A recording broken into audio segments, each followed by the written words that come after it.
بسم اللہ الرحمن الرحیم السلام علیکم ورحمۃ اللہ وبرکاتہ۔ ناظرین، جاتے جاتے قاضی ایک اور گند ڈال گیا ہے، ایک اور بڑا فیصلہ جاری کر دیا گیا ہے جو ہے تو اختلافی یا اضافی نوٹ، لیکن اس نے ایک بہت ہی سینسٹر کام کیا ہے۔ جب ہم سوچتے ہیں کہ قاضی اس سے زیادہ نہیں گر سکتا، جب ہم سوچتے ہیں کہ قاضی ماضی کا قصہ بن گیا ہے، قاضی مزید نقصان پہنچانے آ جاتا ہے اس ملک کی جمہوریت کو، اس ملک کے قانون کو، اس ملک کے آئین کو، اخلاقیات کو، شرافت کو، ہر چیز کو تباہ کر کے یہ قاضی جا رہا ہے، لیکن جاتے جاتے بھی اس نے بڑا خطرناک وار کر دیا ہے۔ میں آپ کو یہ پڑھ کے بتاتا ہوں تھوڑا سا پارٹ اس کے فیصلے کا، لیکن اس سے پہلے دو تین چیزیں عمران خان کے حوالے سے جو آئی ہیں وہ بتا دیتا ہوں آپ کو۔ ورجن کمپنی کے ورجن اٹلانٹک، ورجن میڈیا اور ان کے جو اونر ہیں رچرڈ برانسن، انہوں نے ایک ٹویٹ کیا ہے۔ یہ بہت امیر شخص ہیں، ارب پتی ہیں۔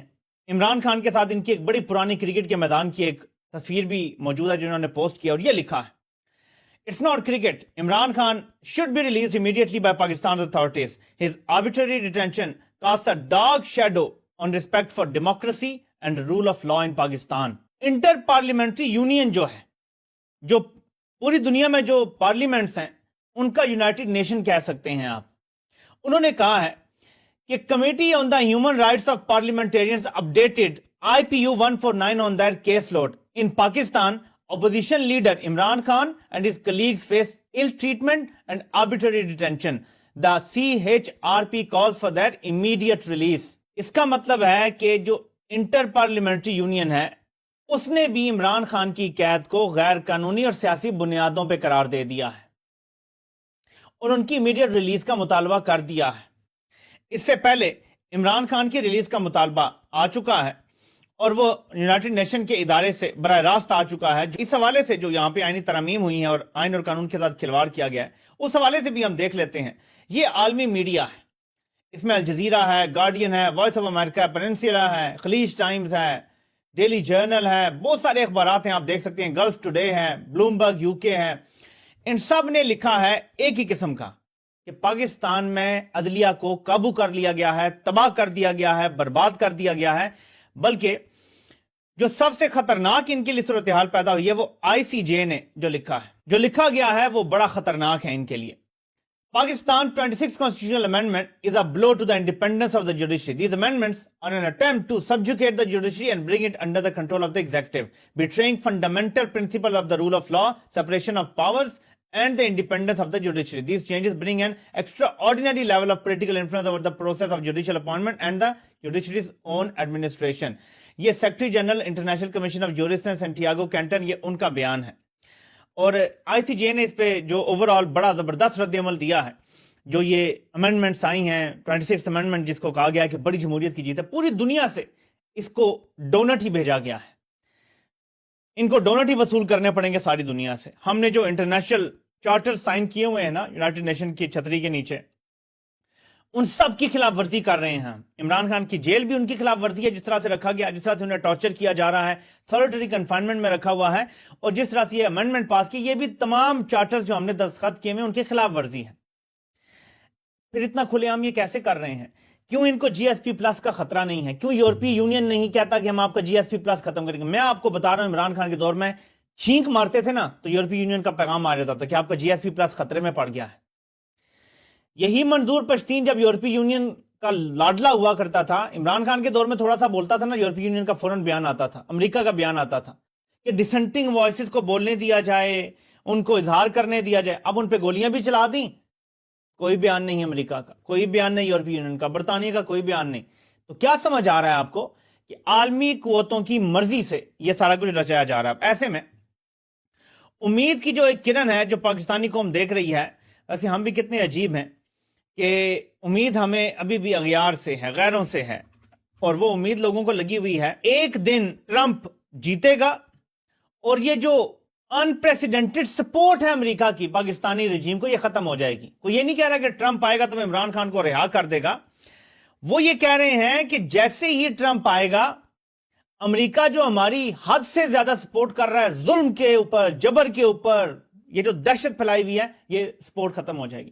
ٹرمپ کی پالیسی ہے امریکہ کے اندر سے ہم نے امریکہ کو ٹھیک کرنا ہے۔ جو بائیڈن ایڈمنسٹریشن ہے اس کی پالیسی ہے کہ ہم نے باہر جا کے باقی دنیا میں اپنے مفادات ڈھونڈنے ہیں, باقی ملک جائے بھاڑ میں.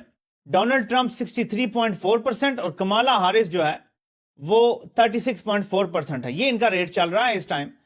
اور ظاہر ہے کہ بیٹس جو لگاتے ہیں, جو پیسہ لگاتے ہیں, یا اگر کوئی سرویز آ رہے ہیں تو وہ بڑا قریب کلوز میچ دکھا رہے تھے. لیکن اچانک یہ جو سامنے آیا ہے کہ ابھی جو ہے وہ ان کے ریٹ یہ ہوئے ہیں, تو یہ تو ٹرمپ کیا یعنی حوالے سے آپ کہہ سکتے ہیں کہ بڑی اس کے لیے مثبت جو ہے وہ کام ہو رہا ہے. اس کو 69-70% پہ لے کے جانا چاہتا ہے ایلون مسک کہ الیکشن کے دن سے پہلے ریٹ جو ہے اتنا ہائی چلا جائے کہ ٹرمپ کی جیت 70% ہو. میں آپ کو باقی چیزیں بھی بتاتا ہوں کہ آگے کیا معاملات چل رہے ہیں. لیکن ججز کی تقرری کے لیے یہ جو پارلیمنٹری کمیٹی ہے اس کا اجلاس شروع ہو چکا تھا. جب میں نے لائیو کی تو اس سے پہلے یہ سارے لوگ پہنچ گئے تھے, اجلاس تو جاری تھا.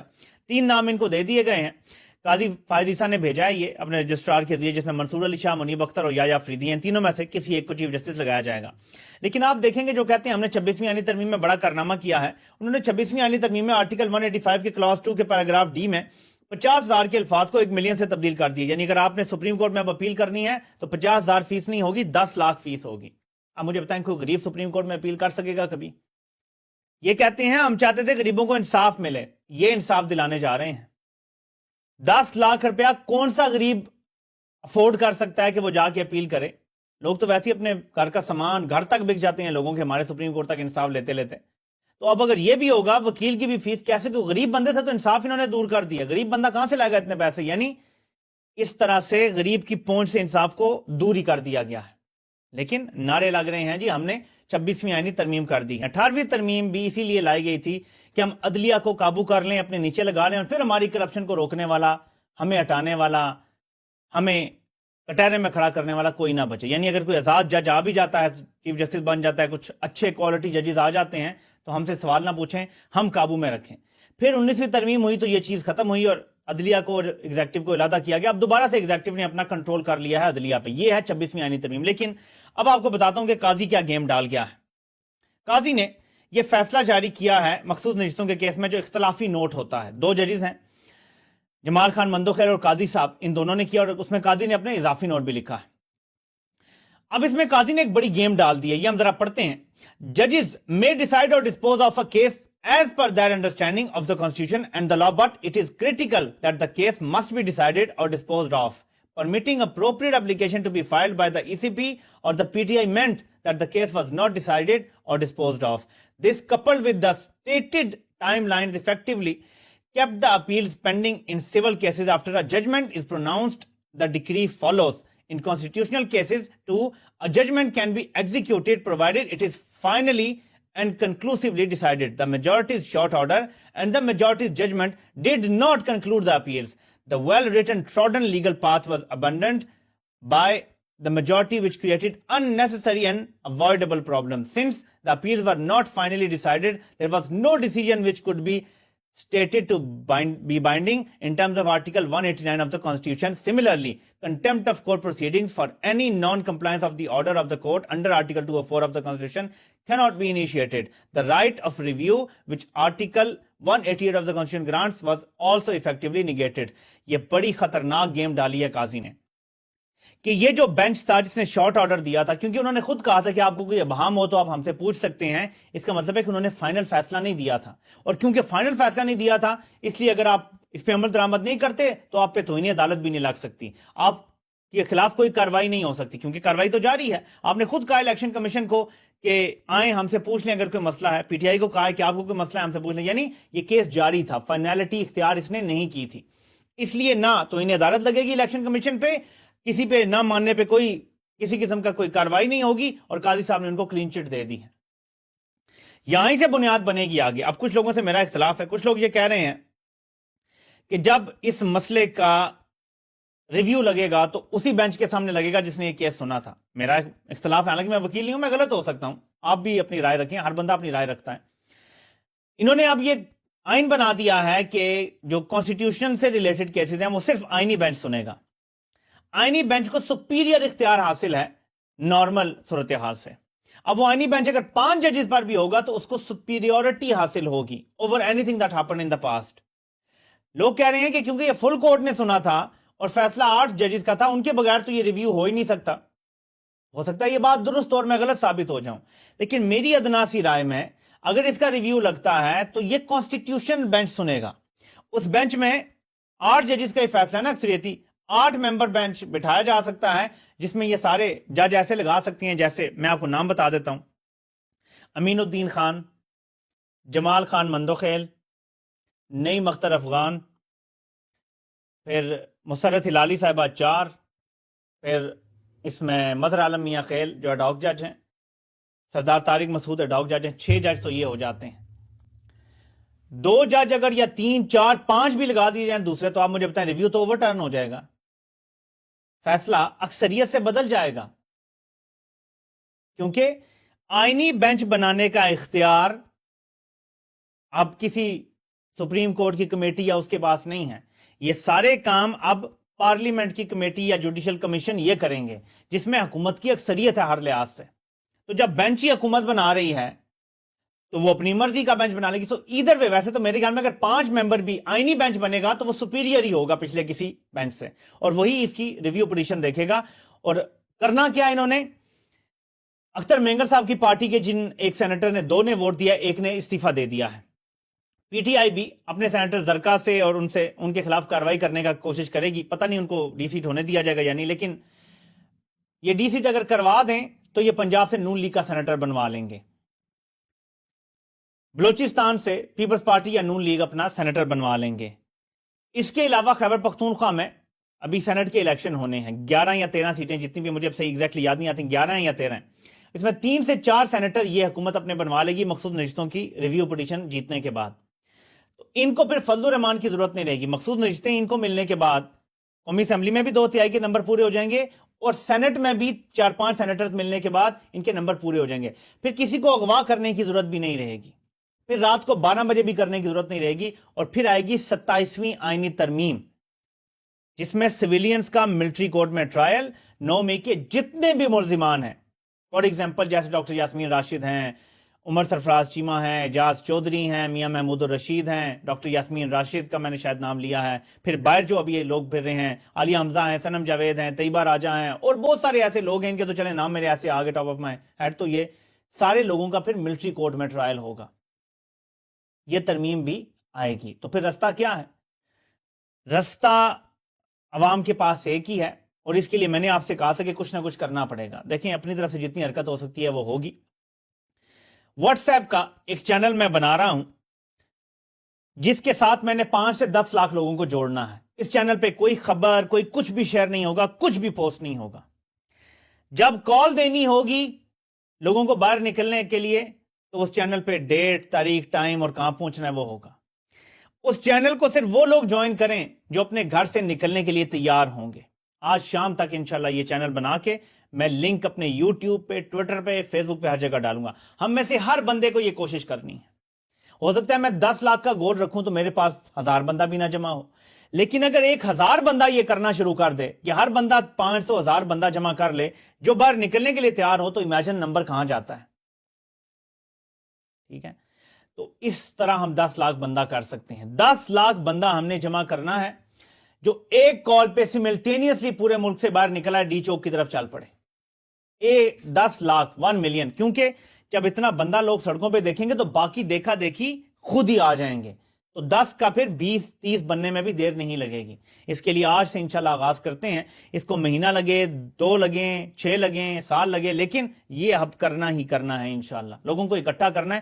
ہمیں اگر پاکستان آنے کی اجازت نہیں ہے، ہمارے ڈاکیومنٹس کینسل ہوئے ہیں یا وٹ ایور، لیکن جو کام ہم کر سکتے ہیں اپنے ملک کے لیے وہ ہم کریں گے انشاءاللہ تعالی. یہ تھوڑا ہی ہے کہ یہ صرف عمران خان کی جنگ ہے، وہ جیل میں ہوگا تو یہ جنگ لڑی نہیں جائے گی.